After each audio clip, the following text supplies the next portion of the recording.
এই সহিংসতাগুলো তৈরি করার চেষ্টা করলো, যারা পানির ফিল্টার বের করে ফেলে দিল, যারা হলে ভেন্ডিং মেশিন এভাবে করে জুতা মারলো, তাদেরকে কিন্তু চিহ্নিত করা হয়েছে? তাদেরকে কিন্তু চিহ্নিত করা হয় নাই।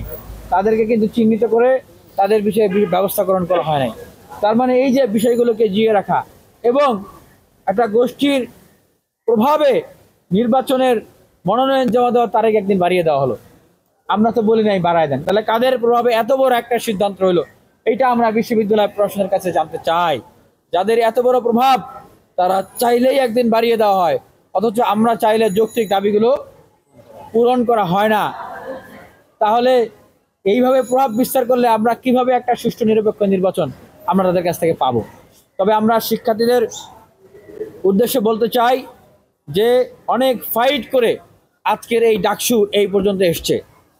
ডাকসুকে আমরা কোনোভাবেই বানচাল হতে দেব না।